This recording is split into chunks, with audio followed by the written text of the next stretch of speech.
Viviane, Carlos, Maria Helena, Adriana, Daniel, acho que temos todos. Sejam todos bem-vindos a mais uma WCD Board Talks. Essa sala está sendo gravada e será disponível posteriormente no canal WCD no YouTube. A WCD é uma fundação global que conta com mais de 250 associadas no Brasil, entre conselheiras e CEOs. E aqui no capítulo Brasil, eu tenho o prazer de coliderar a fundação com a Leila Lória, que aqui está, e também Inês Souza e Carla Belangeiro. E queria aproveitar esse momento para fazer esse reconhecimento e parabenizar a Leila Lória, que acabou de ser eleita a nova chairwoman do IBGC. Muitos parabéns, Leila, muito merecido. Super obrigada, Mari, e todos. Bom, queria agradecer aqui todos os nossos speakers que toparam bater esse papo aqui com a gente hoje. A nossa sala tem duração aí aproximada de 60 minutos, e também todos os que se juntam aqui para nos ouvirem, associadas WCD ou convidados. O tema que a gente escolheu para a nossa sala hoje foi o tema de gestão de riscos, e vamos passar pelo tema aqui do cisne negro, que é bastante interessante também. Como vocês sabem, o tema de gestão de riscos é um tema que faz parte da agenda, né, da responsabilidade dos conselhos de administração. A gente tem diversos agentes envolvidos aí nessa estrutura, e cada empresa tem um nível de maturidade, uma estrutura própria, e a gente tem, então, às vezes, áreas específicas, né, departamentos, diretoria, focados na gestão dos riscos, né, do ponto de vista executivo. A gente pode ter ali também a área de auditoria interna com alguma correlação. A gente tem ali o papel do comitê de auditoria, quando ele existe, do comitê de riscos, quando ele existe, como eles se relacionam com os profissionais, os executivos da empresa. Aí você tem o conselho de administração, que fica com essa responsabilidade maior de olhar para esse assunto, né, de uma forma bem abrangente. E a gente sabe que a gente tem diversos riscos, cada empresa tem a sua situação, cada setor tem os assuntos ali que são mais ou menos quentes. Então foi bem difícil fazer hoje essa curadoria aqui dos nossos palestrantes e fazer algum recorte, porque eu sei que eu vou deixar de fora alguns temas que eu julgo que são muito importantes dentro de riscos, né? Mas, enfim, em 60 minutos é o que a gente tem aqui. O nosso formato, como vocês sabem, eu vou convidar cada um aqui dos speakers fazer uma breve apresentação e uma pergunta, e aí eles têm entre 5 e 7 minutos para comentarem esse assunto. Então, a gente vai passar aí por diversos temas. E eu gostaria de começar com a Viviane. A Viviane Elias Moreira é gerente sênior de resiliência corporativa com mais de 10 anos de atuação em gestão de riscos, controles internos e continuidade de negócios, com passagens por empresas do segmento financeiro, seguro e saúde. A Vivi, além disso tudo, né, é o nosso alumni aí do nosso programa Conselheira 101, e hoje, né, atua na United Health. Então, Vivi, seja muito bem-vinda. Vou começar aqui com uma primeira pergunta para você. Fica à vontade para usar seu tempo. Eu queria que você falasse um pouco sobre a importância da área de gestão de riscos nas empresas e também quais são os riscos ou as áreas de riscos mais frequentemente identificadas. Eu sei que essa é uma pergunta difícil, mas com você aí como uma profissional extremamente experiente nessa área, certeza que vai tirar de letra. Então, por favor, Vivi. Gente, muito obrigada, Mari, pela linda introdução e pelo convite. Estou muito feliz de dividir aqui. No Clubhouse é palco também, gente? Não sei se é palco, se é microfone. É palco. Onde é palco. dividir esse palco com pessoas que são exemplos e referências para mim, desde que eu comecei a trabalhar nessa área. Então, muito, muito obrigada realmente por essa oportunidade única. Parabenizar a Leila, que estou muito feliz e muito orgulhosa de ver a Leila ali no topo, que é o lugar onde todas nós mulheres precisamos estar cada vez mais representadas. E já vou realmente correr aí para tentar te responder em 5, 7 minutos o porquê da importância de riscos, porque daria só 60 minutos, né? Essa resposta, mas eu tenho certeza que todo mundo vai ajudar a enfatizar a importância dessa área dentro das corporações. Mas eu gosto sempre de falar, quando alguém me pergunta o porquê, Viviane, você é tão fortemente defensora das estruturas de riscos e controles internos, eu gosto de usar uma frase que tudo na vida é gerenciamento de riscos, né? Se a gente parar para pensar, desde os 18 anos, quando a gente fez ali nosso vestibular, a gente fez um gerenciamento de riscos, que era o risco da nossa carreira, né? Lógico, recalculando rota, fazendo os tratamentos de riscos ou mesmo mitigando impactos ao longo das nossas jornadas. E para o mundo corporativo, eu gosto sempre de enfatizar que as empresas, independente do porte delas, que tenham uma estrutura de riscos, controles internos, resiliência corporativa alinhada com o propósito do negócio, tem um diferencial competitivo, né? E nesse mundo, já que não é mais VUCA, é um mundo BANI, é um diferencial que pode garantir a perenidade da empresa, não só no mercado de atuação, mas também com inovações, né? A gente viu aí durante o processo de Covid e, infelizmente, eu sei que a gente não aguenta mais ouvir falar desse assunto, mas a gente não tem como fugir da pandemia e suas ondas. A gente sabe que vários assuntos que durante muito tempo foram relegados para riscos residuais, se tornando riscos concretos e realmente abalando a estrutura financeira e de imagem de algumas empresas, né? E aí, já completando também, complementando a continuidade da sua questão, Mari, os riscos que normalmente a gente vê, e eu vou te falar nesses meus últimos 10 anos, normalmente era muito voltado a riscos regulatórios. A gente vive num país que tem um risco grande, como apontado em 2021 pelas grandes consultorias, inclusive pela KPMG, Euroásia e algumas outras internacionais que eu sigo, sobre instabilidade política. E toda vez que a gente tem uma instabilidade política, ou no Brasil ou no exterior, eventualmente acaba trazendo uma relevância de alguma demanda, né, para a gente regulatória. E aqui eu estou falando mais só da LGPD, eu estou falando, por exemplo, da RN 443 para a saúde, estou falando de algumas outras normativas que podem vir cada vez mais forte.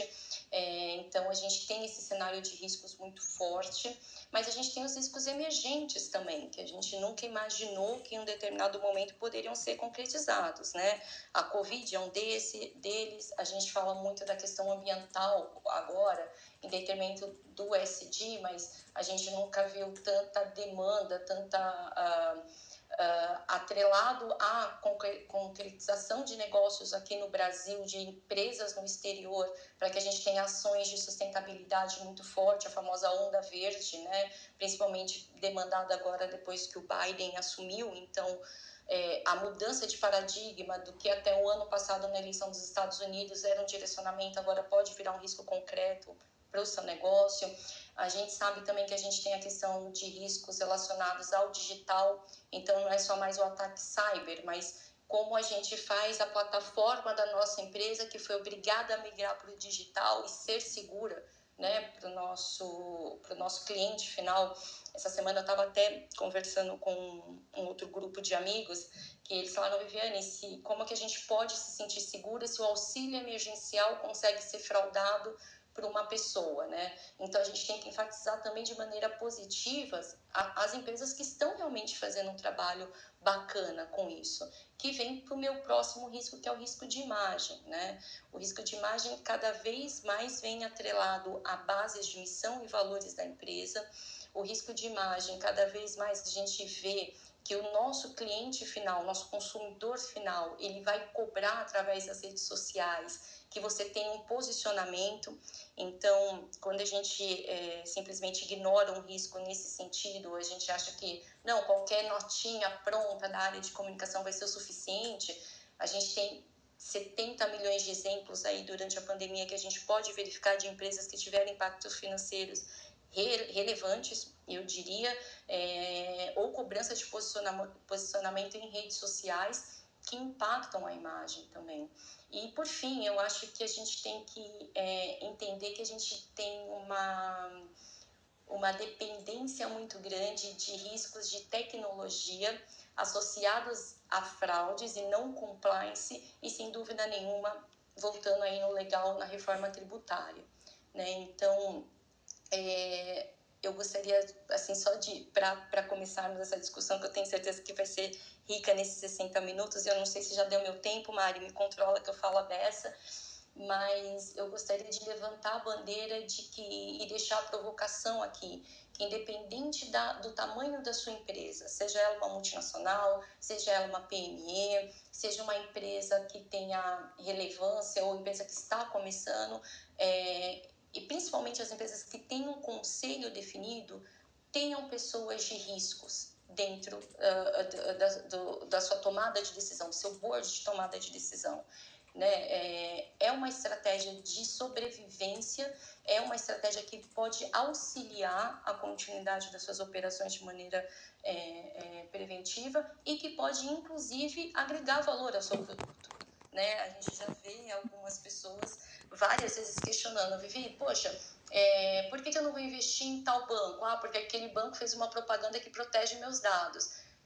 Nem necessariamente a pessoa sabe o que é aquela proteção de dados, mas ela se sente mais segura da maneira proativa que aquela empresa faz. Então, essa é a minha provocação aqui final, Mari. Tomara que eu tenha respondido. Não, respondeu e foi muito bacana, até porque você tocou exatamente em vários dos riscos que talvez a gente não consiga cobrir aqui de forma específica. Gostei muito da estabilidade política, né? Na KPMG a gente tem essa parceria com a Eurásia, a gente segue também isso muito de perto e a gente sabe que isso atrai os que a gente chama, né, dos grandes riscos ou aqueles que podem causar um grande impacto. Esse risco de imagem, então, também talvez a gente não consiga cobrir hoje, mas é extremamente importante. De reforma tributária também não está e acho ótimo, mas muito legal. Então, você conseguiu colocar ainda mais itens aqui no nosso repertório. Obrigada, e eu vou passar para o Carlos agora. O Carlos, gente, ele é Head de Sustentabilidade e Gestão de Riscos na BRK Ambiental, é doutor em Desenvolvimento Sustentável pela Universidade de Alcalá, na Espanha, e mestrado em Administração também pela Universidade de Alcalá. Então, Carlos, seja muito bem-vindo, obrigado aqui por colaborar também. E aí acho que eu vou te fazer uma pergunta aqui um pouco enviesada aí, né, pelo fato de você atuar na BRK, e queria que você falasse um pouco sobre a questão de gestão de riscos relacionados com sustentabilidade, né? Então, a gente sabe que o risco ambiental, ele não só é muito importante e estratégico, né? Mas nesse ambiente que a gente está aqui de ESG, ele ganhou uma relevância, né, ainda maior.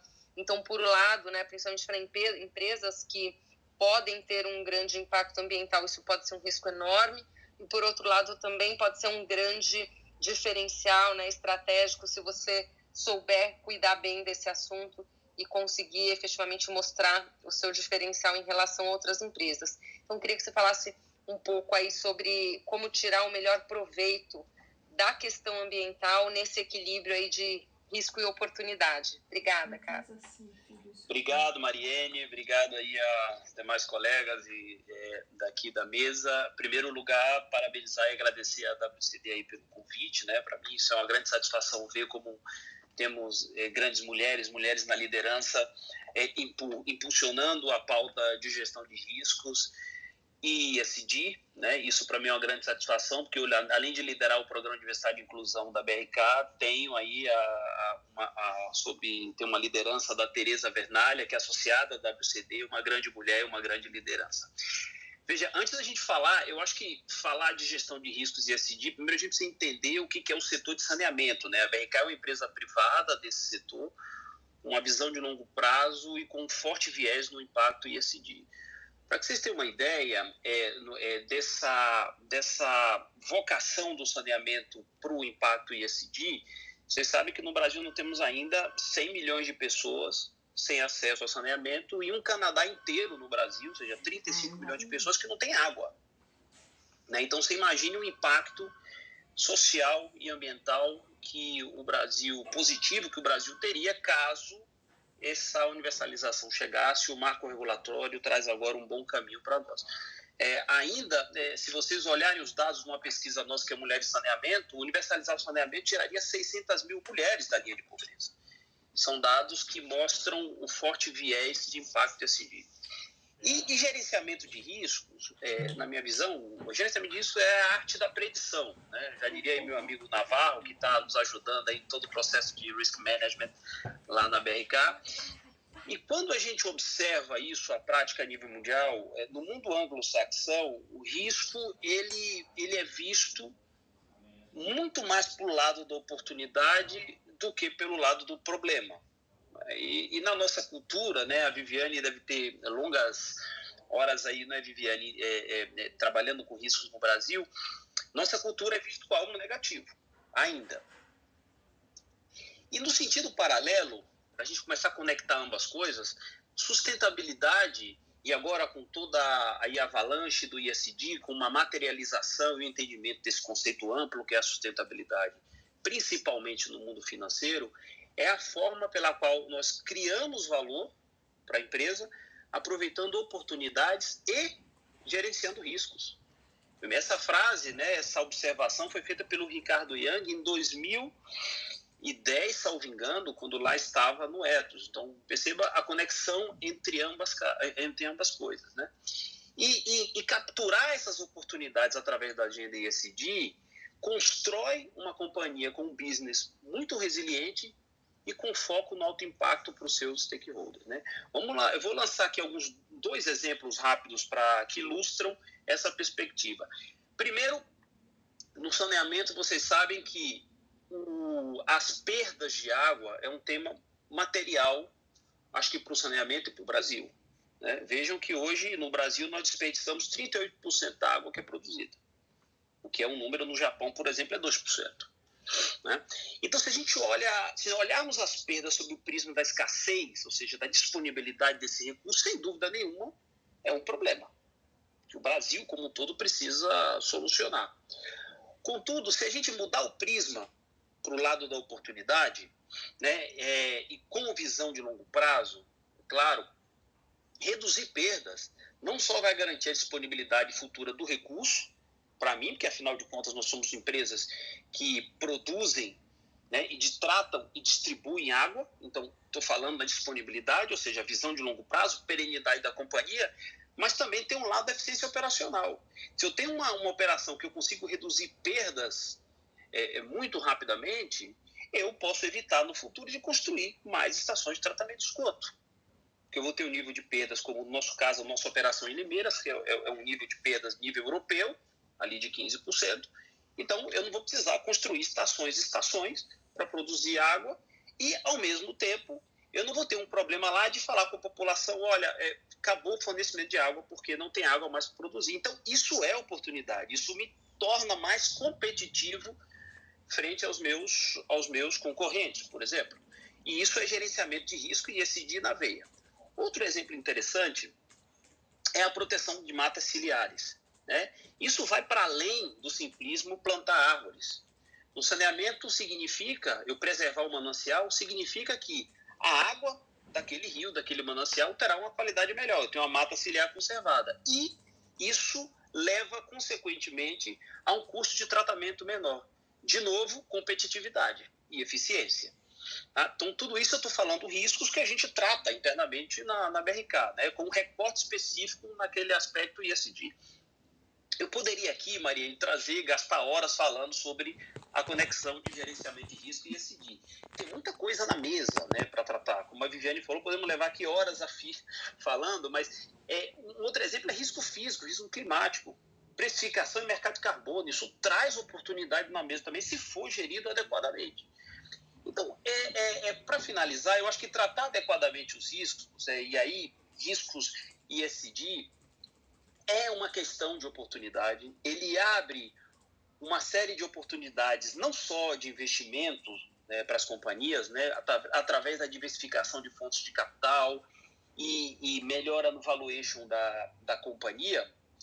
E não tenho a menor dúvida que nós já passamos da era lá, como diria o Friedman, do business is business, né, ou daquela capa da revista The Economist que dizia que ESG, na época, sustentabilidade, that's a pity, né, que não é uma pena, né, a batalha da sustentabilidade nas ideias, para um momento de aproveitar e conectar essas oportunidades ESG na geração de valor para o negócio, acessando novas formas, novas fontes de financiamento e tendo um melhor valuation da companhia. Então, eu acho que tem muita oportunidade para a gente discutir, eu acho que aproveitá-las, nós vamos trazer companhias com mais visão de longo prazo, mais resilientes e mais valorizadas. Obrigado, Mariene. Excelente. Muito bom mesmo, Carlos. E realmente você conseguiu aí listar uma série, né, de benefícios de você ter uma boa gestão de riscos, mas efetivamente também conseguir transformar isso em algo que seja visível e que traga um benefício, além, claro, de minimizar o risco, né, a possibilidade de ocorrência do risco, que já estaria ótimo, né? Mas você trouxe vários outros itens aí bastante interessantes. Muito obrigada. Queria passar agora aqui para a Adriana Dantas, nossa associada da WCD.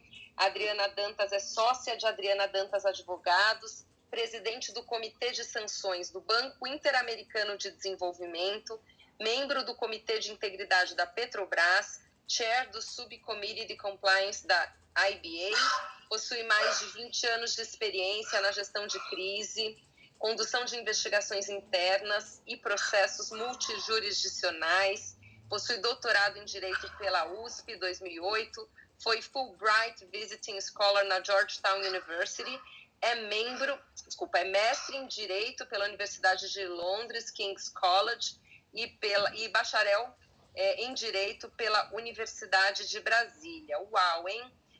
Muito bacana, Adri, obrigada aí por participar. E aí a minha pergunta vai, claro, para a sua área de especialidade, né? E é um tema, né? A gente fala aí de compliance, completamente vinculado, conectado com gestão de riscos, né? De uma forma geral. A gente sabe que é quase impossível assegurar, né, 100% de compliance, quase não, acho que é impossível assegurar 100% de compliance em uma empresa.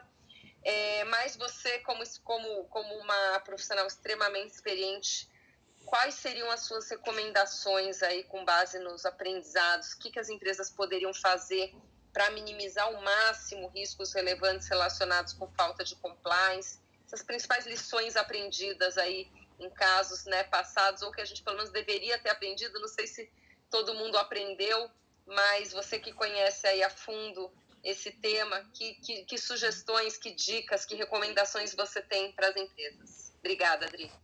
Eu que agradeço. Mari, boa noite. Primeiro, boa noite a todos. Eu me sinto honrada em estar aqui falando com vocês. Quero agradecer pelo convite. Eu adoro o WCD. Quero parabenizar a Leila também, que nos enche de orgulho. Como eu fico feliz de vê-las brilhando, né? Eu, graças a Deus, acho que tem espaço para todo mundo. E quanto mais vocês crescem, mais eu fico feliz.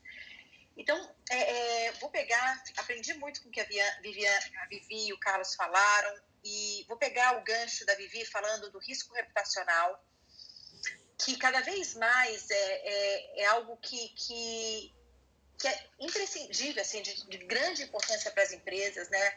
Quando você vê o nome da sua empresa vinculado a um escândalo que afeta a reputação, ou seja, que afeta a reputação da sua auto-administração, isso já, se é uma companhia aberta, já impactua no valor das suas ações, há uma crise grande a ser administrada.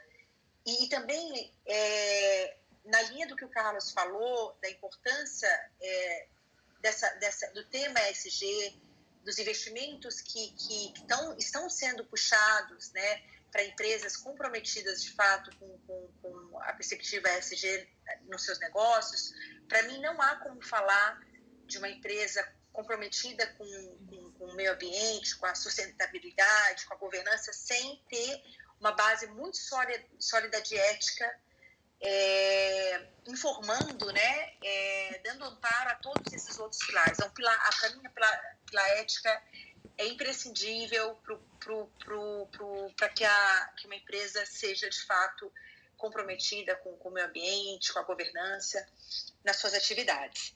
Então, como você falou, Mari, compliance 100% seguro ou perfeito não existe. Até porque os seres humanos e as organizações empresariais são imperfeitas. Então, o que é importante, e na análise de um programa, de uma empresa que tem uma cultura de integridade viva e real, é muito importante entender, enfim, quais são os incentivos que são dados pela alta administração, o real empoderamento que é dado para essa cultura, para a gente ver se essa cultura fica no discurso ou na prática. Como você falou, Mari, eu tenho tido, enfim, nos últimos anos, eu tenho assessorado muitos investidores no contexto de due diligence para aquisição de distressed assets. Mais recentemente, eu sou monitor independente, que é uma figura que eu dou um relatório do programa de compliance para uma empresa que fez uma leniência para o MPF, ou seja, eu certifico o programa de integridade dessa empresa, uma companhia aberta, eu sou a primeira mulher a fazer isso no Brasil. E quando eu vou fazer esse trabalho de verificar, enfim, que no papel é tudo lindo, né? Qualquer programa de integridade, programa de compliance é muito bonito no papel. Mas como é que a gente vê se há uma aderência do que está escrito e a prática daqueles executivos, daquela empresa? O primeiro ponto fundamental é a verificação do que a gente chama de tone at the top. Ou seja, o quanto a alta administração, o conselho, o comitê de auditoria, a diretoria, ela está verdadeiramente envolvida e comprometida com o programa de compliance na empresa. E são vastos os casos que a gente vê que muitas vezes há um discurso bonito, mas na prática você não vê orçamento para a área de compliance, você não vê a independência dessa instância de compliance. Por exemplo, uma empresa que passa por uma leniência tem que ter alguém responsável por compliance que seja efetivamente senior, que seja independente, que reporte diretamente ao conselho, ao comitê de auditoria. E esses são os pontos que a gente vê se na prática a alta administração está empoderando aquela área. Procedimentos adequados para o recebimento de denúncias de forma confidencial, dando confiança para aqueles stakeholders de que, ao relatar um fato, sobretudo aqueles fatos que envolvam membros da alta administração, não vai ter uma retaliação, se vai ter um procedimento de apuração daquela denúncia que vai ser feito de uma forma independente. Quantos são os casos, por exemplo, de empresas que dão 2 pesos e 2 medidas, né? Quando a infração ou a violação ao código de ética da companhia ou as regras aplicáveis ao seu negócio é feita pela um gerente ou um diretor, aquilo é visto com vistas grossas, ao passo que quando é cometido por alguém mais baixo na linha hierárquica da companhia, uma medida mais enérgica é tomada. Então, esses são elementos que a gente pode identificar numa due diligence de compliance ou numa análise feita com cautela para verificar se o que está sendo dito é, de fato, o que ocorre na prática. Vale notar que, ao fazer essa análise, cada vez mais a gente tem adotado instrumentos e técnicas de ciência comportamental, behavioral science. Os estudos feitos, enfim, tem estudos muito bacanas da Universidade de Harvard e outras universidades, falam que numa corporação, e com base em casos concretos, numa corporação você tem aqueles que vão fazer sempre o correto, uma pequena proporção daqueles que vão fazer o que é errado, não importa o regramento que se aplica, as regras eficientes e tudo aquilo by the book implementado na empresa, e tem um grande meio que fará o certo ou errado a partir dos incentivos que ele tiver naquela empresa.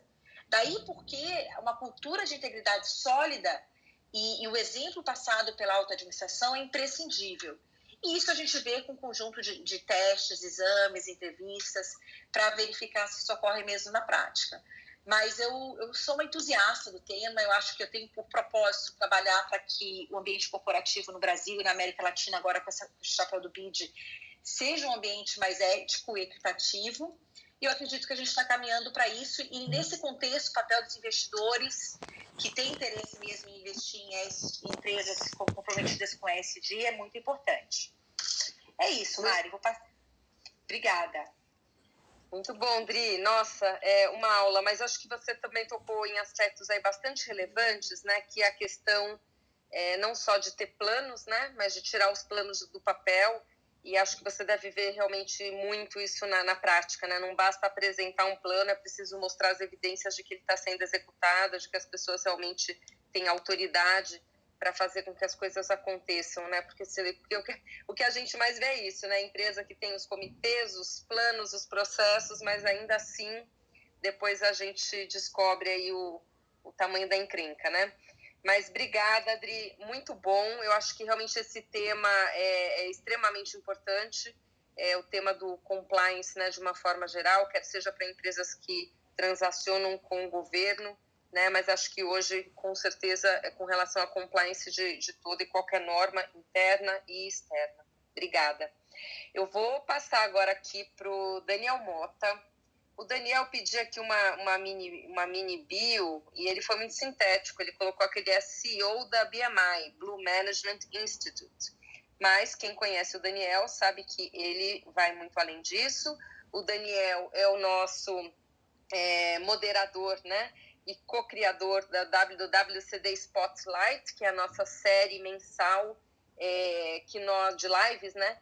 Que nós lançamos aí no início da pandemia e que tem sido um sucesso. A gente tem o nosso lema ali do Humanity Powered by Technology e a gente tem trazido encontros improváveis. Então, no próximo a gente vai ter o prazer de trazer a Clarice Misquier, atriz fantástica, Djalma Imoral, entre outras peças, e o presidente Gustavo da Gerdau, CEO da Gerdau, Gustavo Werneck.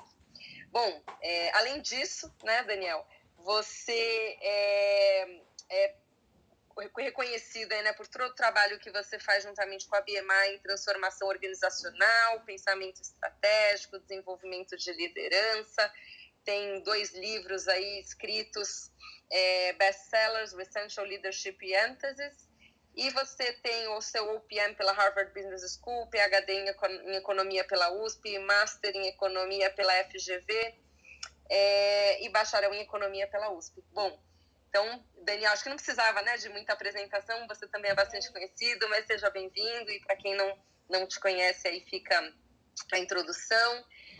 E queria que você comentasse sobre o risco da inovação, né? Até o Jorge Paulo, essa semana, né, falou que as suas empresas foram inovadoras, nem centradas no consumidor o suficiente, né, como deveriam.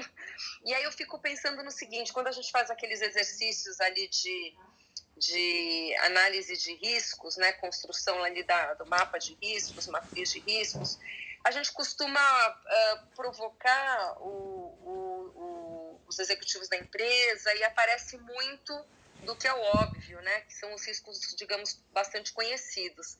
E muitas vezes as empresas não percebem ainda o risco da disrupção, né, o risco do negócio delas, do modelo de negócios, da forma como elas atuam, se tornarem obsoletos dentro dessa nova realidade e de outras empresas, né, terem capacidade de fazer essa transformação ou de surgirem aí como disruptores e do dia para a noite a sua empresa acaba, como a gente sabe que aconteceu com várias. Então, você, por favor, Daniel, que acompanha aí muito esse assunto da inovação de perto, como você vê esse tema da inovação e do risco, né, associado provavelmente com não inovar ou não inovar na velocidade adequada ou da forma correta, qual o risco que isso traz para a empresa? Oi, Mari, boa noite. Obrigado pela apresentação. Leila, parabéns novamente pela liderança do IBGC. É um prazer sempre apoiar a WCD, né, em todas as iniciativas. E, Mari, eu estou estreando aqui no Clubhouse por sua causa, hein, por seu convite. É a primeira vez que eu tenho qualquer interação com esta plataforma. Anteriormente eu tinha só me inscrito para ver como funcionava, mas ainda não tinha falado nela. Então, é um prazer estar nesse fórum. Muito obrigado pela oportunidade. Bom, quando a gente fala de Black Swans, né, a gente está falando eventualmente de um risco de alto impacto, né, com pouca probabilidade. E claro que na nossa natureza de proteção, né, de busca por perenidade e sobrevivência, a gente fica muito mais atento àqueles riscos que eventualmente podem nos causar perdas, né, no curto ou longo prazo. Mas dificilmente a gente olha, na verdade, o risco daquilo que a gente não vê, né, ou seja, o risco da receita não capturada, o risco da oportunidade perdida, o risco de um novo território que a empresa poderia ocupar. E, na verdade, isso ocorre, né, se a gente olhar, por exemplo, a questão de risk management ou de gestão de inovação da perspectiva da ótica executiva, normalmente, como executivos, estamos maximizando uma função com um viés muito mais interno do que externo. Ou seja, o que eu quero dizer? Quer dizer, a gente acaba tentando maximizar a eficiência, a excelência dos nossos processos, das nossas cadeias de valor, com pouca aderência ou pouco insight, digamos assim, sobre fenômenos que circulam, né, que estão ao redor das coisas mais próximas ao nosso objeto de atuação. Então, o que eu costumo dizer é que as empresas, não de hoje, mas na sua natureza intrínseca, são blocos monolíticos, né? O que eu quero dizer com isso? Ou seja, são quase caixas pretas, né, centradas nelas mesmas, né? Poucas empresas se mantêm permeáveis àquilo que acontece fora dos seus muros. E isso não é um problema per se, desde que o ambiente externo não se modifique radicalmente. Se a inovação ou se o ambiente externo se movimenta numa velocidade capaz de ser inteligível por dentro da organização, a organização consegue, de certa forma, reagir e antecipar movimentos. O ponto de problema, talvez o ponto de ruptura, acontece quando esse ambiente externo ele evolui além da capacidade da organização processar internamente essas questões. É neste momento que a empresa perde o compasso da história e, eventualmente, diante de um Black Swan ou não, ela perde, eventualmente, a capacidade de gerar relevância e, portanto, gerar lucratividade, gerar liquidez. Não é? Então, eu tenho comentado bastante, Mari, que as organizações deveriam ser cada vez mais biomas naturais, quer dizer, inspiradas em biomas naturais, né? E nesse sentido, assim, 3 variáveis são muito importantes. Primeiro, uma agenda de diversidade, e aqui eu nem me refiro a uma agenda de inclusão, mas sim de diversidade de experiências, de olhares, perspectivas, mapas mentais, backgrounds. Essa diversidade numa quantidade relevante, quer dizer, não adianta a gente eventualmente montar um núcleo, montar uma área específica, montar uma unidade de negócio um pouco limitada demais, e com conectividade, né? O que algumas empresas têm tentado fazer, montar núcleos de incubação, núcleos de aceleração de inovação descolados do core, na minha visão intelectual, é um erro, aonde você, na verdade, separa 2 mundos. Quer dizer, os biomas, na verdade, eles são pujantes justamente porque tem esse tripé muito bem desenhados, diversidade em quantidade com conectividade. Transformar um monolito num bioma é uma agenda de transformação bastante relevante e talvez, nesse sentido, criar radares, né, criar sensores, aonde essa inovação disruptiva que você mencionou, ela possa ser antecipada enquanto ela ainda não é tão óbvia. Porque quando ela for óbvia, o mercado já precificou, as tecnologias já convergiram, né? E aí, portanto, não há mais tanto espaço assim para arbitragem e, eventualmente, para captura de valor. Seriam essas as questões, Mari, para me manter aqui mais ou menos no tempo que nós combinamos. Mais uma vez, obrigado pelo convite e pela oportunidade de estar com os demais no painel. Bom, muito bom, Daniel. E eu não podia concordar mais. Eu acho que esse ponto aí que você trouxe da conectividade, eu concordo muito, porque eu acho que, inclusive, é o grande diferencial das empresas que passam pelo processo de transformação digital, né? Diferencial, eu quis dizer vantagem competitiva. Por quê? Porque quando você tem as novas, as startups, as empresas, né, que já nascem ali no digital, com modelos inovadores, elas muitas vezes, não sempre, mas muitas vezes não têm o que as empresas mais maduras têm, né? Que é toda já a base de clientes formada, toda a experiência, enfim, a senioridade ali dos seus profissionais, dos seus executivos. Só que falta o outro lado, né? Que é o lado da inovação. Então, se você consegue, dentro da empresa, combinar as duas coisas, né? Ou seja, não criar uma célula separada, mas efetivamente usar aquela célula como algo que vai turbinar, acelerar a transformação da empresa como um todo, eu acho que ela fica imbatível, né? Que aí ela tem as duas coisas, né? A inovação, o pensamento digital, a transformação da cultura, a agilidade, mas ao mesmo tempo a experiência e todos os ativos que ela construiu ao longo dos anos, né? Mas adorei aqui, anotei. Os biomas naturais, diversidade com quantidade e conectividade, adorei. E aí também tem muito a ver aqui com a WCD também, né? Porque não basta ter uma mulher no conselho, né? A gente precisa ter quantidade para causar o impacto. Obrigada. E vou passar agora para a Maria Helena. A Maria Helena, super prazer ter você aqui conosco. Economista, com passagens por Arthur Andersen, Banco Bilbao Vizcaya, KPMG, Banco Santander, no Brasil e como expatriada na Espanha, HSBC Brasil, atualmente membro independente dos comitês de auditoria do Banco Santander e das lojas americanas e conselheira fiscal da Camil Alimentos. É também conselheira certificada pelo IBGC, atua na Comissão de Governança e Instituições Financeiras, na Comissão da Comunidade de Conselheiros Certificados e no Colegiado Independente Recursal do IBGC, é nossa querida associada e é membro do Comitê Estratégico de Governança Corporativa da AmCham São Paulo. MS, seja super bem-vinda. Bom, você aí uma referência, inclusive nós tivemos, né, a oportunidade de participar de um curso há muitos anos, eu, você, Leila Lória, acredito que outras que estão aqui também hoje nos ouvindo sobre GRC, né, Governança, Risco e Compliance.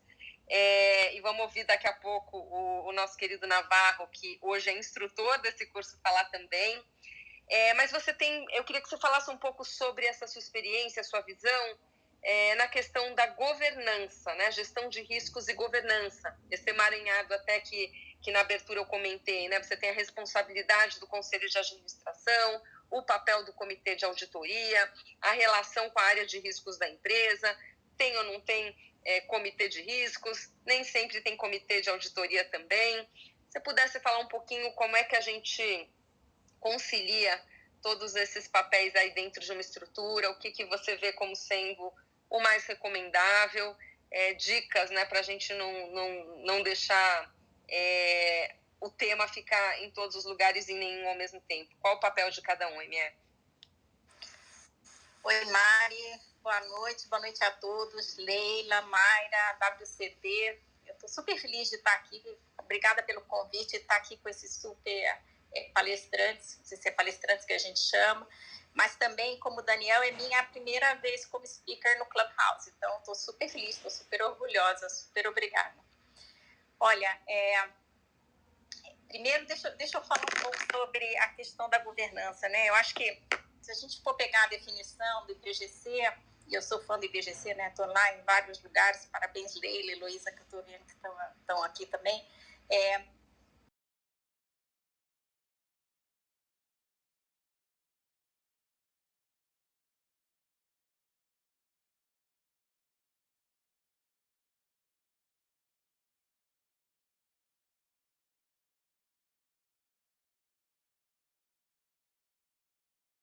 Nesse sistema. Então, assim, todo sistema, né, ele é composto de vários componentes, né, e eles se encaixam. E gestão de riscos é um deles. E interage com os outros. Então, do ponto de vista de governança e de governança corporativa, eu acho que é um item fundamental. E voltando um pouco no que a Viviane falou sobre a questão de ter áreas e pessoas bem treinadas, eu acho que é uma coisa super importante isso, mas uma coisa que eu tenho aprendido cada vez mais é que gestão de risco é uma atividade de negócio. Então, você pode estar na linha de frente, na área comercial, você pode estar numa linha mais administrativa, às vezes administrando uma área de riscos ou uma área de controles, mas o conhecimento que quem está numa ponta e quem está no outro tem que ter do negócio e dos riscos associados a esse negócio é uma coisa essencial, porque senão você fica muito com apagando incêndios que um ou outro vão gerando na estrutura. E aí eu acho que tem casa um pouco também com o que o Carlos comentou de risco e oportunidade, né? Então eu acho que eles caminham muito juntos. Dar um passo errado numa área que um risco não é bem observado pode custar muito para a empresa como um todo. E falando sobre conselho de administração, comitê de auditoria e comitê de riscos, quer dizer, o conselho de administração ele dá o tom, né?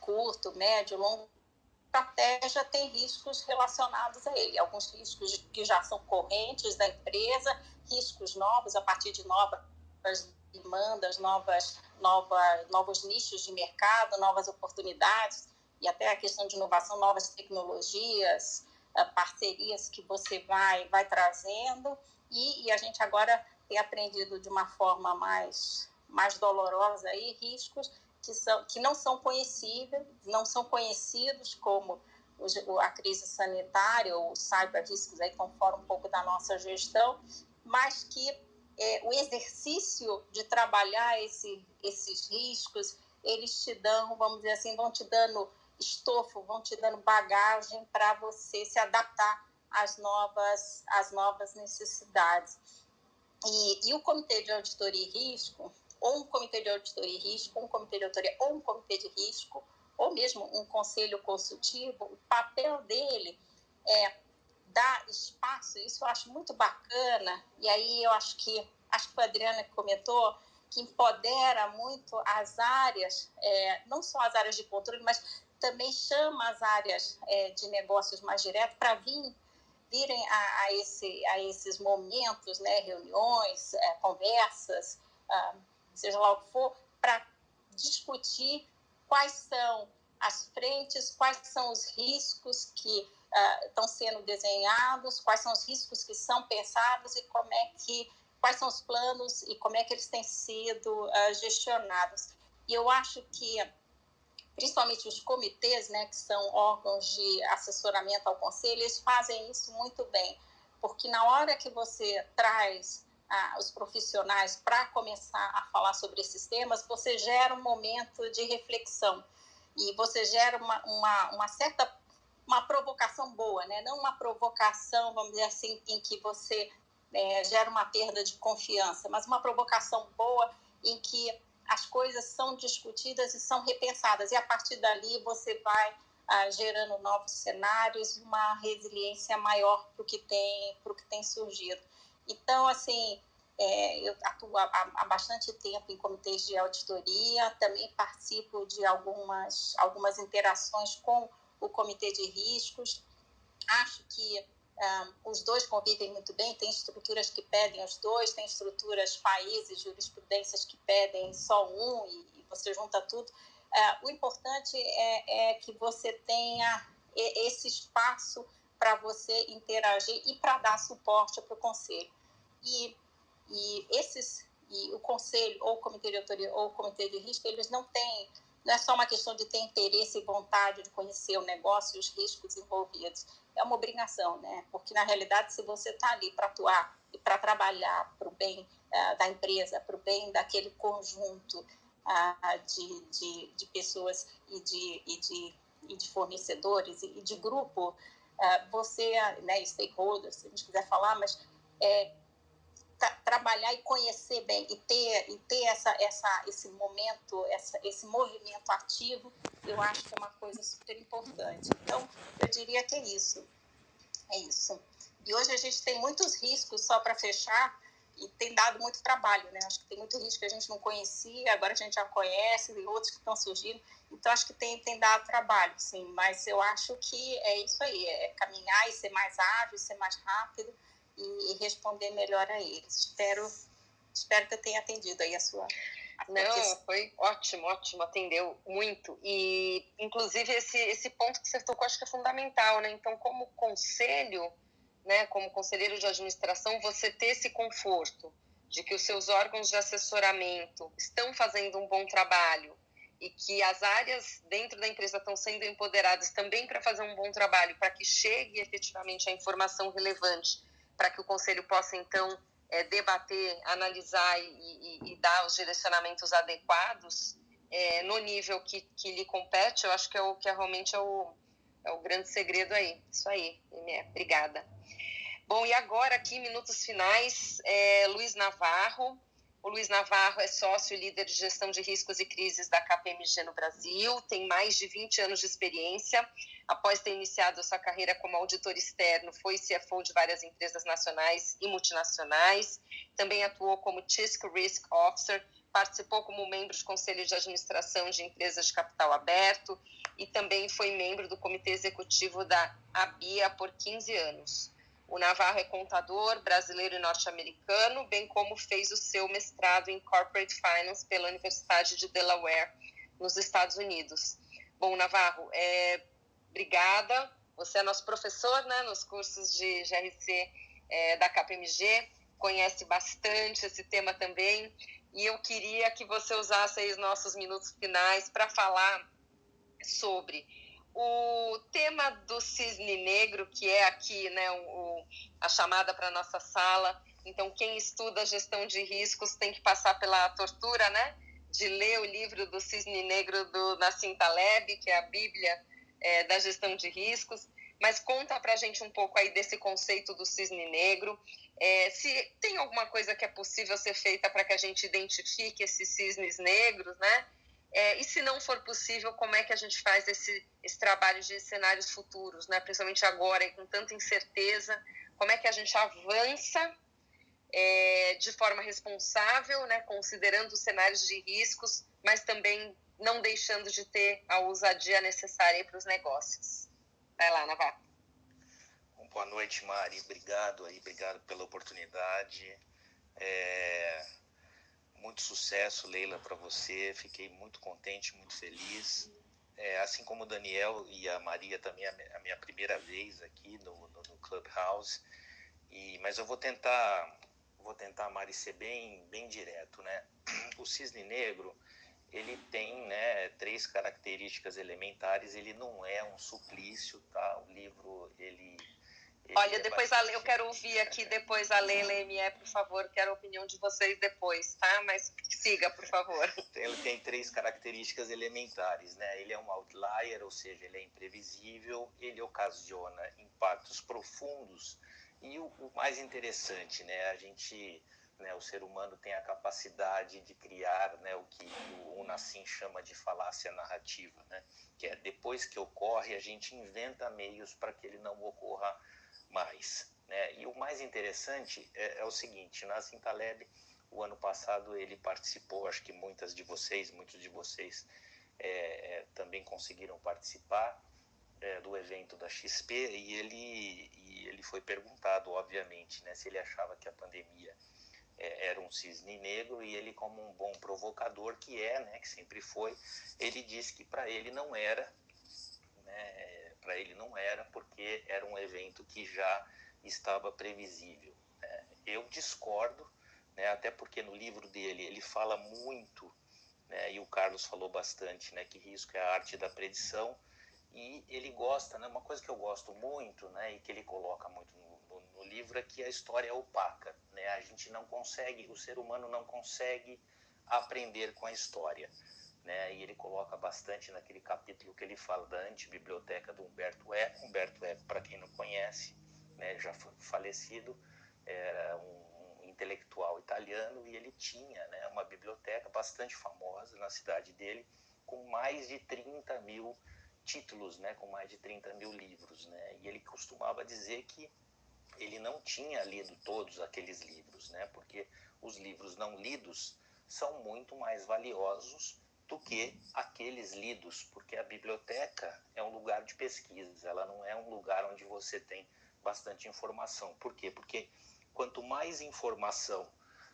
mais negação. Isso Aristóteles já dizia, né? Quanto mais informação eu tenho, mais eu vou negar, porque eu vou achar subterfúgios, né? Então, e aí eu gosto de falar muito, né? Só para fechar aqui, que nós temos a gente que é gestor de riscos, a gente gosta de ir nas empresas, né, Carlos? E não, tem um risco estratégico, o risco operacional. Para mim só tem 2 tipos de risco: o risco da execução e o risco da omissão. Né? E o risco da omissão, e eu gosto muito, né, Mari? Gostei e muito obrigado por fazer a deferência aí, dos cursos da KPMG, de GRC. O GRC nada mais é do que uma filosofia de negócios que endereça conflito. Né? Porque o Max Guerin já dizia, né? Já diz que uma empresa é um bando de gente. Né? E gente tem conflito. Né? Cada um pensa de um jeito, tem conflito de agência, tem conflito de agenda. E as empresas precisam parar de endereçar estes conflitos como problema, porque problema você resolve. Elas precisam começar a endereçar esses conflitos como risco, porque risco você não resolve, risco você responde. Então, quando você tem um risco de omissão, é porque você tratou aquilo como um problema. E quando você trata aquilo como problema, você resolve e deixa um monte de pontas soltas. Então, eu queria terminar aqui de novo agradecendo a todas e todos os ouvintes aí, Mari, te agradecendo também essa importante oportunidade que a gente está tendo. Obrigada, Navarro. Bom, vamos lá, adorei. Agora, Leila, por favor, se você puder falar aí, você concorda que é uma leitura fácil, Cisne Negro?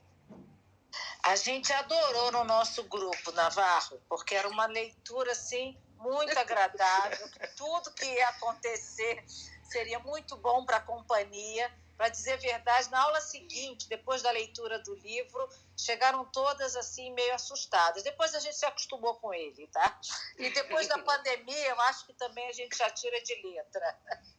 Leila, o ponto, sabe qual que é? É que como o Nassim, ele é muito provocador, o que aconteceu? Depois que ele escreveu, isso ele falou já, né? Depois que ele escreveu o livro, ele embaralhou os capítulos, né? Se você começa, né, eu já sei o livro de cor, porque eu já li algumas vezes, se você começa lá pelo capítulo 10, que é o escândalo da predição, onde ele traz, né, à tona a teoria das probabilidades, Pascal, todo aquele escândalo da predição, o livro começa a fazer algum sentido. Agora, a partir do momento que ele começa, né, falando de falácia narrativa, sem dizer por que ele está dizendo aquilo, realmente fica uma coisa densa e uma coisa chata. Não, mas eu concordo com a Leila, hein? Porque realmente ele é uma delícia, muito, muito bom, uma leitura muito agradável. Muito agradável, né? Acompanho e te parabenizo também pelo IBGC, aproveitar, mas uma delícia, muito bom. Eu gostaria de solicitar aqui ao Luiz para que a gente mitigasse o risco desse livro, para que ele faça um guia, né, para facilitar a leitura do Cisne Negro para todos nós, né? Porque depois o Cisne Negro leu Homo Sapiens é fichinha, viu, Navarro? É isso aí. Homo Sapiens é uma delícia de ler. Eu concordo. Eu acho que essa questão, inclusive, dele dizer, né, se é ou não um cisne negro, na verdade ele vai ser ou não a depender dos elementos que você utilizou para fazer as suas previsões, né? Então, o que pode ser óbvio para um pode não ser óbvio para outro.